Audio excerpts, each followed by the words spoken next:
Today we talk about the current definition of psychology and previous definitions of psychology कि किस तरह psychology को past में define किया जाता रहा और उन पे क्या क्या rejections I. Psychology is the latest science which come out from philosophy. अच्छा, जो साइकोलॉजी की करंट डेफिनेशन है that is psychology is the scientific study of behaviour and mental processes. लेकिन साइकोलॉजी की इस डेफिनेशन से पहले साइकोलॉजी को मुख्तलिफ टाइम पीरियड्स में मुख्तलिफ तरह से डिफ़ाइन किया गया. सबसे पहले साइकोलॉजी को इंट्रोड्यूस करवाया गया as a study of soul. उसके बाद जो साइकोलॉजी की डेफिनेशन आई that is psychology as a study of mind, then psychology is a study of consciousness and then psychology is a study of behaviour. अच्छा, जैसा कि सबसे पहले साइकोलॉजी को इंट्रोड्यूस करवाया गया as a study of soul. Psychology दो Greek अल्फाज साइकी और लोगोस से मिलके बना. Psyche mean soul and logos mean study करना. फर्स्ट टाइम कहा गया कि साइकोलॉजी जो है वो साउल के मुतल्लिक एक इल्म है, उसे स्टडी करना है. ये जो डेफिनेशन है वो ग्रीक फ़िलासफ़र्स ने दी थी लाइक सुकरात, प्लाटो, अरिस्टोटली.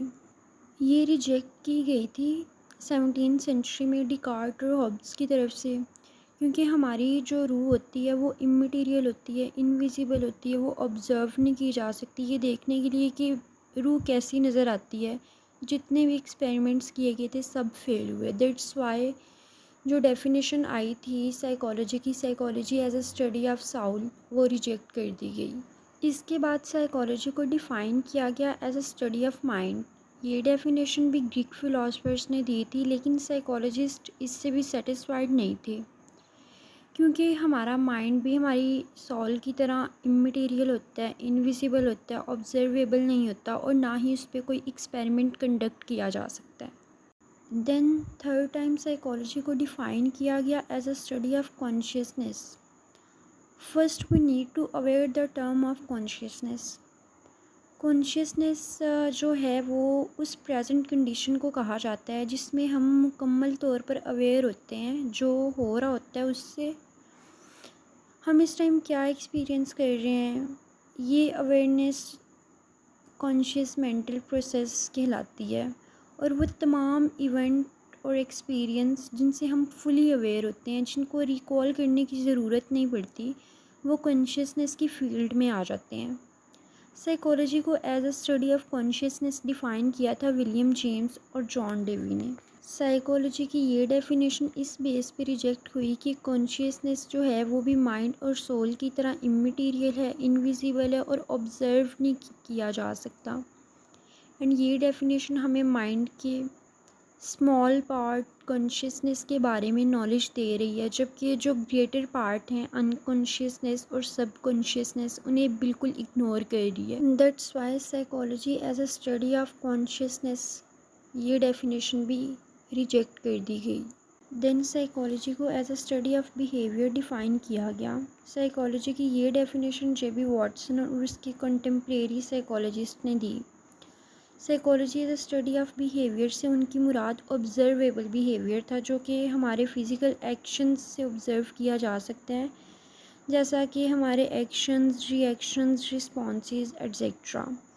वॉटसन ने क्लेम किया था कि साइकोलॉजी जो है वो बिहेवियर की स्टडी है, जैसा कि एक ऑर्गेनिज़म क्या करता है, उसके क्या एक्शंस हैं, उसके क्या रिएक्शंस हैं, उसके क्या रिस्पॉन्सेस हैं. ये बिहेवियर ऑब्ज़र्वेबल भी है और इसे मेजर भी किया जा सकता है.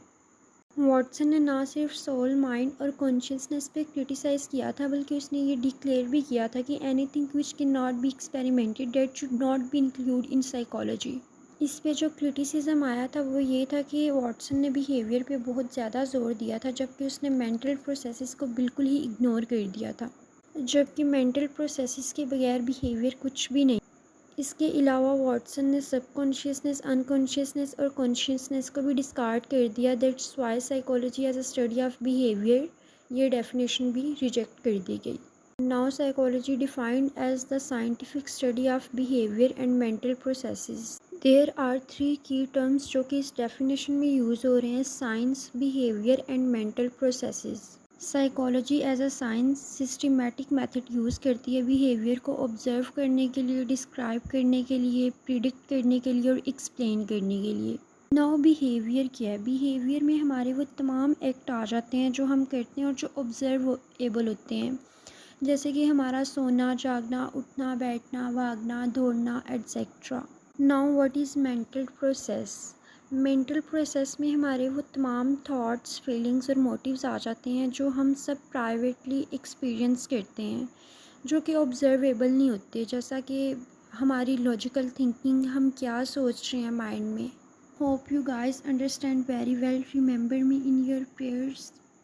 Take care.